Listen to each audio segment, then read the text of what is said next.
ನಮಸ್ಕಾರ ಎಲ್ಲರಿಗೂ ಕನ್ನಡತಿ ಅಡುಗೆ ಚಾನಲ್ಗೆ ಸ್ವಾಗತ. ಇವತ್ತು ನಾನು ಹೊಸ ಥರದ ರೆಸಿಪಿಯನ್ನು ಮಾಡಿ ತೋರಿಸ್ತಾ ಇದ್ದೀನಿ. ಇದನ್ನು ನೀವು ಸಾಯಂಕಾಲ ಸ್ನ್ಯಾಕ್ಸಿಗಾದರೂ ಮಾಡ್ಕೋಬೋದು, ಸ್ಟೋರ್ ಮಾಡಿ ಇಟ್ಕೊಂಡು ತಿನ್ಬೋದು, ಜರ್ನಿಯಲ್ಲಿ ಕೂಡ ಒಯ್ಬೋದು.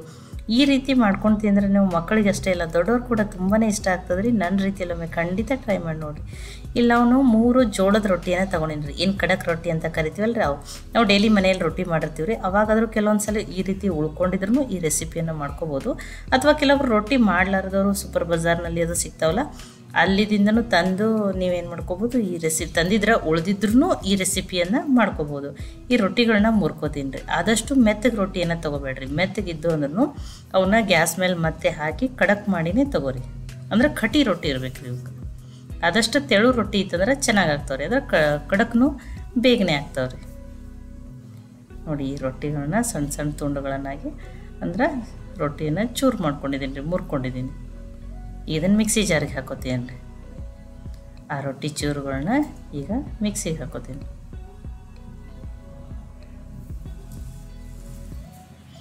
ನೋಡಿ, ಇನ್ನೊಂದು ಸ್ವಲ್ಪ ಅಲ್ಲೇ ಸಣ್ಣದಾಗಿ ಮುರಿಯತೀನಿ ರೀ.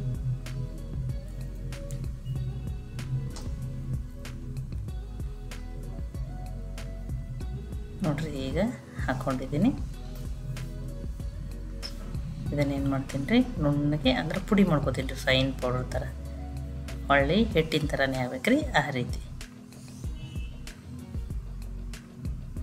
ನೋಡಿ, ಆ ರೊಟ್ಟಿ ಪುಡಿ ಎಷ್ಟು ಚೆನ್ನಾಗಾಗ್ಯದ ನೋಡಿರಿ. ಸ್ವಲ್ಪ ಏನೋ ಕೈಗೆ ಚೂರು ಹತ್ತಿರ್ತದೆ, ಅಂದ್ರೆ ಸಣ್ಣ ಸಣ್ಣ ರೊಟ್ಟಿ ಪೀಸ್ ಅದು ಉಳಿದಿದ್ರೆ ಇಷ್ಟ ಆದರೆ ಸಾಕ್ರಿ. ಇದನ್ನು ನಾನು ಚಾಣಿಸ್ಬಿಟ್ಟಿನೇ ತಗೋತೀನಿ ರೀ.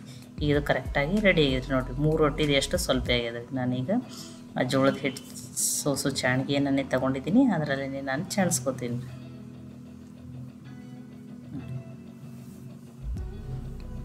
ಸ್ವಲ್ಪ ಏನರ ಚಿಕ್ಕ ಚಿಕ್ಕ ರೊಟ್ಟಿ ಪೀಸ್ಗಳದು ಉಳಿದಿದ್ದದನ್ನು ನೋಡಿರಿ ಉಳಿತಾವ್ರಿ. ಅದಕ್ಕೆ ಸೋಸ್ಬಿಟ್ಟೆ ತಗೋರಿ. ನೋಡಿ, ಇದನ್ನು ತೆಗೆದು ಬಿಡ್ತೀನಿ ರೀ.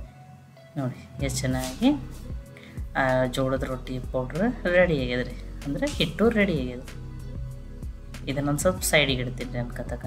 ಈಗ ಒಂದು ಮಿಕ್ಸಿ ಜಾರಿಗೆ 2 ಸ್ಪೂನ್ ಆಗಷ್ಟು ಪುಟಾಣಿ, ಏನು ಹುರ್ಗಡ್ಲೆ ಅಂತ ಕರಿತೀವಲ್ಲ, ಅದನ್ನು ಹಾಕ್ತಾಯಿದ್ದೀನಿ. 2 ಸ್ಪೂನ್ ಆಗಷ್ಟೇ ಹುರಿದಿರುವ ಶೇಂಗಾನ ಹಾಕ್ತಾಯಿದ್ದೀನಿ ರೀ. ನಾನು ಸಿಪ್ಪೆ ದರಸ್ಲೆ ಹಾಕ್ತಾಯಿದ್ದೀನಿ, ನೀವು ಸಿಪ್ಪೆ ತೆಗೆದು ಬಿಟ್ಟಾದ್ರೂ ಹಾಕ್ಬೋದು. ಒಂದು ಅರ್ಧ ಸ್ಪೂನ್ ಆಗಷ್ಟು ಜೀರಿಗೆನ ಹಾಕ್ತಾಯಿದ್ದೀನಿ ರೀ. ಇದನ್ನು ತರಿಯಾಗಿನೇ ಗ್ರೈಂಡ್ ಮಾಡ್ತೀನಿ ರೀ, ಅಂದರೆ ಸ್ವಲ್ಪ ಕೈಗೆ ಆ ಕಾಳು ಹತ್ಬೇಕು ರೀ, ಆ ರೀತಿ. ನೋಡಿ, ಅಷ್ಟು ತುಂಬ ಫೈನ್ ಪೌಡ್ರ್ ಏನು ಮಾಡಿಲ್ಲ ರೀ. ಸಣ್ಣ ಸಣ್ಣ ಹುರಿಗಡ್ಲೆ ಮತ್ತು ಶೇಂಗಾದ ಪೀಸ ಹತ್ತಕತ್ತಾವಲ್ಲ, ಆ ರೀತಿ. ಇದನ್ನು ಒಂದು ಸ್ವಲ್ಪ ಸೈಡಿಗೆ ಇಡ್ತೀನಿ ರೀ. ಇದನ್ನು ಆಮೇಲೆ ಯೂಸ್ ಮಾಡ್ತೀನಿ ರೀ. ನೋಡಿ, ಈಗ ಇದನ್ನು ತೊಗೊಂಡಿದ್ದೀನಿ ರೀ. ಈಗ ಪುಡಿ ಮಾಡ್ಕೊಂಡಿರುವಂಥ ಹುರಿಗಡ್ಲೆ ಶೇಂಗಾದನ್ನು ಹಾಕ್ತಾಯಿದ್ದೀನಿ. ಇದಕ್ಕೆ ನಾನು ಒಂದು 4 ಸ್ಪೂನ್ ಆಗಷ್ಟು ಅಕ್ಕಿ ಹಿಟ್ಟನ್ನು ಹಾಕ್ತಾಯಿದ್ದೀನಿ. ಮನೆಯಲ್ಲಿ ಮಾಡಿಕೊಂಡ್ರು ಹಿಟ್ಟಾದರೂ ಆಗ್ತದೆ, ರೆಡಿಮೇಡ್ ಹಿಟ್ಟು ಯಾವುದಾದ್ರೂ ನಡೀತದೆ ರೀ.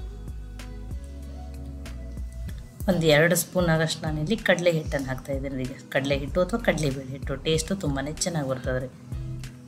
ಒಂದು 2 ಸ್ಪೂನ್ ಆಗಷ್ಟು ಬಿಳಿ ಎಳ್ಳನ್ನು ಹಾಕ್ತಾಯಿದ್ದೀನಿ ರೀ. ಬಿಳಿ ಎಳ್ಳಿನ ಟೇಸ್ಟೂ ಚೆನ್ನಾಗಿ ಬರ್ತದೆ ರೀ. ಒಂದು ಸ್ವಲ್ಪ ಅರಿಶಿನ, 1/4 ಟೀ ಸ್ಪೂನ್ ಆಗಷ್ಟು. 1 ಸ್ಪೂನ್ ಆಗಷ್ಟು ರೆಡ್ ಚಿಲ್ಲಿ ಪೌಡ್ರ್, ಖಾರ ನೀವು ನೋಡ್ಕೊಂಡು ಹಾಕೋರಿ. ಒಂದು ಸ್ವಲ್ಪ ಇಂಗನ್ನು ಹಾಕ್ತೀನಿ ರೀ. ಇಂಗು ಡೈಜೆಷನ್ಗೂ ತುಂಬಾ ಒಳ್ಳೆಯದು. ರುಚಿಗೆ ತಕ್ಕಷ್ಟು ಉಪ್ಪು. ಒಂದು ಅರ್ಧ ಸ್ಪೂನ್ ಆಗಷ್ಟು ಅಜ್ವಾನನ್ನು ಕೈಯಲ್ಲಿ ತಿಕ್ಕಿ ಹಾಕೊಂಡ್ರಿ. ತಿಕ್ಕಿ ಹಾಕೋದ್ರಿಂದ ಫ್ಲೇವರ್ ಚೆನ್ನಾಗಿ ಕೊಡ್ತದೆ ರೀ. ಒಂದು 2 ಸ್ಪೂನ್ ಆಗಷ್ಟು ಎಣ್ಣೆನ ಹಾಕ್ತಾಯಿದ್ದೀನಿ ರೀ. ನೀವು ತುಪ್ಪನೂ ಹಾಕ್ಬೋದು ರೀ. ಒಂದು ಸ್ವಲ್ಪ ಸಣ್ಣದಾಗಿ ಕೊತ್ತಂಬರಿ ಸೊಪ್ಪನ್ನು ಕಟ್ ಮಾಡಿ ಹಾಕ್ತಾಯಿದ್ದೀನಿ. ಫ್ರೆಶ್ ಕರ್ಬೇವು ಸೊಪ್ಪಿದ್ರೆ ಅದನ್ನೂ ಕಟ್ ಮಾಡಿ ಹಾಕ್ರಿ. ಈಗ ಮಿಕ್ಸ್ ಮಾಡ್ಕೊತೀನಿ ರೀ. ಆ ಮಸಾಲೆ ಎಣ್ಣೆ ಎಲ್ಲ ಹಿಟ್ಟಿಗೆ ಚೆನ್ನಾಗಿ ಹಾಕಲ್ಲ ರೀ. ಅದರಲ್ಲಿ ನಾನು 1/4 ಬಟ್ಲಾಗಷ್ಟು ಅಕ್ಕಿ ಹಿಟ್ಟನ್ನು ಹಾಕಿದ್ದೀನಿ. ಒಂದು 2 ಸ್ಪೂನ್ ಆಗಷ್ಟು ಕಡಲೆ ಹಿಟ್ಟನ್ನು ಹಾಕಿದ್ದೀನಿ ರೀ. ನೋಡಿ, ಈ ರೀತಿ ಹಿಟ್ಟು ಬೈಂಡ್ ಆಯ್ತಂದ್ರೆ ಎಣ್ಣೆ ಇಷ್ಟು ಕರೆಕ್ಟ್ ಅದ ರೀ, ಇಷ್ಟು ಹಿಟ್ಟಿಗೆ. ಇದಕ್ಕೆ ನಾನೀಗ ಬಿಸಿನೀರನ್ನು ಹಾಕ್ತಾಯಿದ್ದೀನಿ ರೀ. ಸ್ವಲ್ಪ ಅದು ರೊಟ್ಟಿ ಅಂದರೆ ಜೋಳದ ಹಿಟ್ಟಿಗೆ ಜಿಗಿ ಕಡಿಮೆ ಇರ್ತದೆ ರೀ. ಅದಕ್ಕಾಗಿ ನಾವು ಒಂದು ಸ್ವಲ್ಪ ಇದನ್ನು ಬಿಸಿನೀರು ಹಾಕಿನೇ ಕಲಿಸ್ಕೋಬೇಕು ರೀ ಫಸ್ಟ್. ಇಲ್ಲಿ ನಾನು ಸಣ್ಣ ಬಟ್ಲೆ 1 ಬಟ್ಲಾಗಷ್ಟು ಈಗ ಬಿಸಿನೀರನ್ನೇ ಹಾಕಿದ್ದೀನಿ. ನೋಡಿ, ತುಂಬಾ ಬಿಸಿ ಇರ್ತದೆ ರೀ. ಆದಷ್ಟು ಫಸ್ಟ್ ಸ್ಪೂನ್ಲೇನೆ ಮಿಕ್ಸ್ ಮಾಡಿರಿ. ಈಗ ರೊಟ್ಟಿ ಮಾಡೋ ಮುಂದೆ ನಾವು ಹೆಂಗೆ ಜಿಗಿ ಹಾಕ್ಕೊಂಡಿರ್ತೀವಲ್ಲ ರೀ, ಆ ರೀತಿ. ನೋಡಿ, ಆಮೇಲೆ ಎಷ್ಟು ಬೇಕೋ ಅಷ್ಟು ನೀರನ್ನು ಹಾಕಿ ಹಿಟ್ಟನ್ನು ಕಲಸಿ ರೆಡಿ ಮಾಡ್ಕೋಬೇಕು ರೀ. ಅವಾಗೇನು ತುಂಬ ನೀರು ಇರುತ್ತಲ್ಲ, ಸ್ವಲ್ಪನೇ. ನೋಡಿ ಒಮ್ಮೆನೂ ಹಾಕ್ಬೇಡ್ರಿ, ಸ್ವಲ್ಪ ಸ್ವಲ್ಪ ನೀರನ್ನು ಹಾಕಿ ಹಿಟ್ಟನ್ನು ಕಲಸಿ ರೆಡಿ ಮಾಡ್ಕೊತೀನಿ. ನೀವು ಹುಳಿ ಹುಳಿ ಇಷ್ಟ ಅಂದ್ರೆ ನಿಮ್ಗೆ ಒಂದು ಅರ್ಧ ಸ್ಪೂನ್ ಆಗಷ್ಟು ಇಲ್ಲಿ ಚಾಟ್ ಮಸಾಲನೂ ಹಾಕ್ಬೋದು ರೀ, ಟೇಸ್ಟ್ ಚೆನ್ನಾಗಿ ಬರ್ತದೆ ರೀ ಅದನ್ನು. ನೋಡಿ ನಾನು ಹಿಟ್ಟನ್ನು ತೋರಿಸ್ತೀನಿ. ನೀವು ನೋಡಿ ತುಂಬ ಏನು ಗಟ್ಟಿನೂ ಮಾಡಿಲ್ಲ ಏನಿಲ್ಲ, ಈ ರೀತಿ ಇದ್ದರೆ ಸಾಕ್ರಿ. ಇದು ಕರೆಕ್ಟಾಗಿ ರೆಡಿಯಾಗಿದೆ ನೋಡಿ. ಇಲ್ಲಿ ನಾನು ಒಂದು ಸ್ವಲ್ಪ ಕೈಗೆ ಎಣ್ಣೆ ಹಚ್ಕೋತೀನಿ ರೀ. ನೋಡಿ ಇಷ್ಟಿಷ್ಟೇ ಸಣ್ಣ ಸಣ್ಣ ವಡಿಗಳನ್ನ ಮಾಡ್ಕೋತೀನಿ ರೀ. ಈ ರೀತಿ ರೌಂಡಾಗಿ ಮಾಡಿ ಇಷ್ಟಿಷ್ಟೇ ತಡ್ಕೋತೀನಿ ರೀ, ತುಂಬಾ ದಪ್ಪ ಬೇಡ ನೋಡಿ.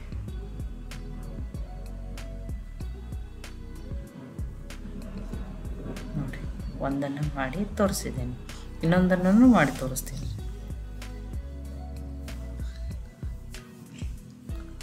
ಅದರಲ್ಲಿ ತರಿಯಾಗಿ ಹುರಿಗಡಲೆ ಶೇಂಗಾ ಹಾಕಿರ್ತೀವಲ್ರಿ, ಅದನ್ನು ತಿನ್ನು ಮುಂದೆ ಬಾಯಾಗಿ ಬರ್ತಾವೆ, ಟೇಸ್ಟ್ ತುಂಬಾ ಚೆನ್ನಾಗಿ ಬರ್ತದೆ ರೀ. ಇದು ಉಳಿದಿರುವ ಅಥವಾ ಖಡಕ್ ರೊಟ್ಟಿಯಿಂದ ಮಾಡ್ಯದ ಅಂತ ಹೇಳಿ ಗೊತ್ತೂ ಆಗಲ್ರಿ. ನೋಡಿ ಎರಡನ್ನು ಮಾಡಿ ತೋರಿಸಿದ್ದೀನಿ. ಈ ಉಳಿದಿರೋ ಹಿಟ್ಟಲಿನೂ ಒಮ್ಮೆಲೆ ರೆಡಿ ಮಾಡಿ ಇಟ್ಕೊತೀನಿ ರೀ ನಾನು. ನೋಡಿ ಒಮ್ಮೆಲೆ ನಾನು ಇಷ್ಟನ್ನು ರೆಡಿ ಮಾಡಿ ಇಟ್ಕೊಂಡಿದ್ದೀನಿ ರೀ. ನೋಡಿ ನಾನು ತೋರಿಸ್ತೀನಿ ನಿಮಗೆ. ಇಷ್ಟಷ್ಟು ತೆಳುವಾಗಿಯೇ ಮಾಡೀನಿ ರೀ, ತುಂಬಾ ಏನು ದಪ್ಪ ಮಾಡಿಲ್ಲ. ನೋಡಿ ಎಷ್ಟು ಚೆನ್ನಾಗಿ ಬಂದಾವ ನೋಡಿರಿ.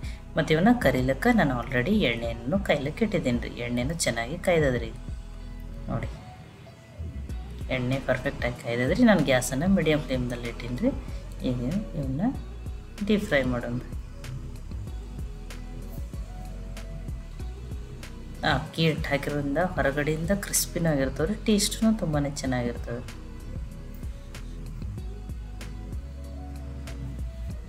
ನೋಡಿ ನೀವು ಇದನ್ನು ಸ್ಟೋರ್ ಮಾಡಿ ಇಟ್ಕೊಂಡು ತಿನ್ಬೋದು.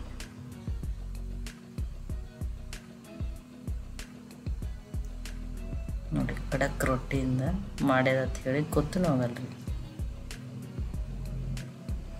ಮತ್ತಿದು ತುಂಬ ಎಣ್ಣೆನೂ ಹಿಡಿಯಲ್ರಿ, ಇದು ಆ ರೀತಿ ಇರ್ತದೆ ನೋಡ್ರಿ.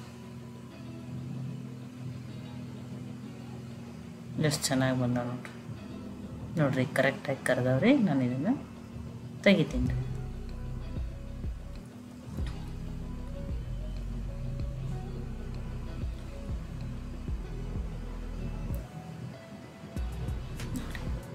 ಬಿಸಿ ಬಿಸಿಯಾಗಿರುವಂಥ ಜೋಳದ ರೊಟ್ಟಿಯ ವಡೆ ರೆಡಿ ಆಗ್ಯಾವ್ರಿ.